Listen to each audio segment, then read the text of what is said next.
চলুন তাহলে পরের টুলস নিয়ে আলোচনা শুরু করা যাক।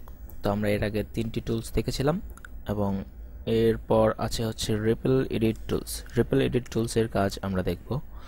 এর আগে আমি একটি কাজ করছি যে সিলেকশন টুলটি সিলেক্ট করে এগুলো ডিলিট করে দিচ্ছি আপাতত। আচ্ছা, সবগুলো ডিলিট করে দিচ্ছি। আমি আবার নতুন করে এখান থেকে এই ভিডিওটি এখানে নিয়ে আসব এবং এখানে সম্পূর্ণ ভিডিওটি নেই, কারণ হচ্ছে এখানে দেখুন যে এতটুকু সিলেক্ট করা ছিল, তাই সম্পূর্ণ ভিডিওটি আসেনি। আচ্ছা, যাই হোক, এখন আমরা এখানে সম্পূর্ণ ভিডিওটি পাচ্ছি।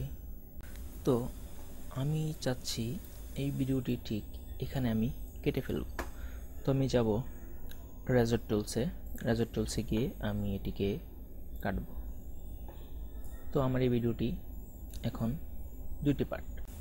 আচ্ছা, একই ভিডিও কিন্তু আমি মাঝখানে কেটে ফেলেছি এবং আমি চাইলে এটিকে এরকম আলাদা করতে পারবো এবং মাঝখানে অন্য যে কোনো একটি ভিডিও চাইলে আমি নিয়ে আসতে পারবো। যেমন ধরেন যে আমি এই ড্রামা সিকোয়েন্সটি ওপেন করলাম, তারপর এখান থেকে শুধু এতটুকু মার্ক আউট এ ধরে, শুধু ভিডিও অডিও দুইটি আনবো, এখানে ক্লিক করে এভাবে। আচ্ছা, আপাতত এখানে রাখছি। তারপর হলো এটাকে আমি এভাবে ছোট করে এখানে। আচ্ছা, দেখুন যে আমার এখানে ওই লাস্টের পার্টটুকুকে ওভারল্যাপ করে ফেলছে। এটা যদি আমি এখানে রেখে দেই, কি হবে, আমার ওই লাস্টের পার্টের কিছু অংশ, মানে যতটুকু ওভারল্যাপ হচ্ছে এতটুকু কেটে যাবে। দেখুন এই কেটে গেল, কিন্তু আমি চাচ্ছি যে এতটুকু আমি কাটবো না। তো আমি Ctrl Z আন্ডু দিলাম, এটিকে আবার একটু পিছনে নিলাম, তারপর এটাকে হচ্ছে এটার সাথে মিশিয়ে দিলাম এবং এটাকেও সাথে মিশিয়ে দিলাম। আচ্ছা, তো এখন আমার এই ভিডিওটির আচ্ছা সাউন্ড হচ্ছে না, এর কারণ হচ্ছে যে আমি এখানে মানে মিউট ট্র্যাককে দিয়ে রেখেছি। মানে আমার এখানে যে অডিও লেয়ারটি আছে, এই লেয়ারে যতগুলো অডিও থাকবে ঠিক কোনো সাউন্ড হবে না, কারণ আমি যখন এই টাইম ইন্টিগ্রেটরটি টানি তখন একটি সাউন্ড আসে এবং সেটি বিরক্তিকর মনে হচ্ছে আমার কাছে, তাই আমি বন্ধ করে রেখেছি।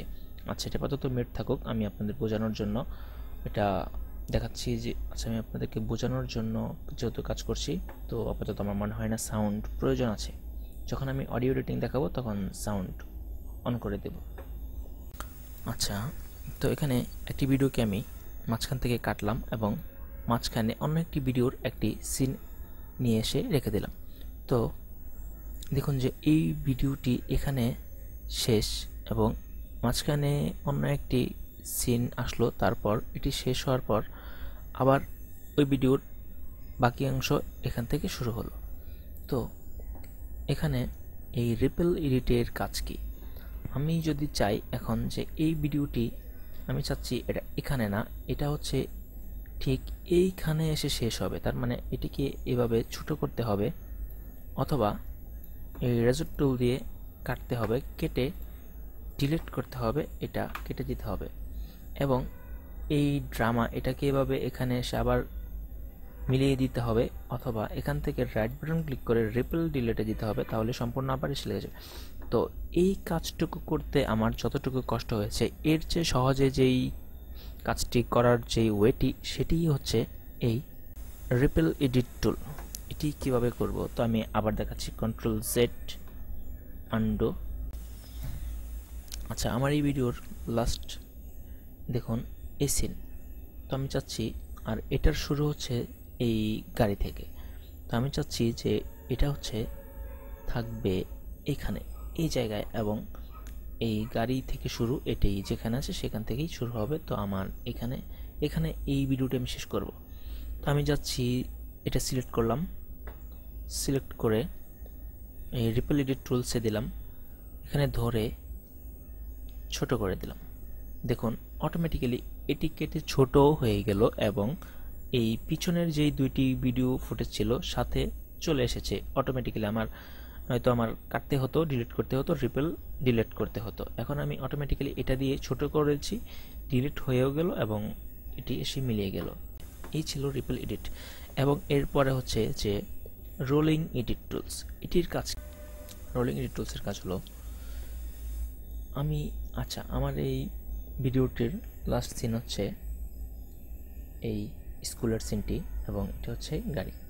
আমি যদি এখানে পয়েন্টারটি রেখে এদিকে নিয়ে যাই, দেখুন যে আমার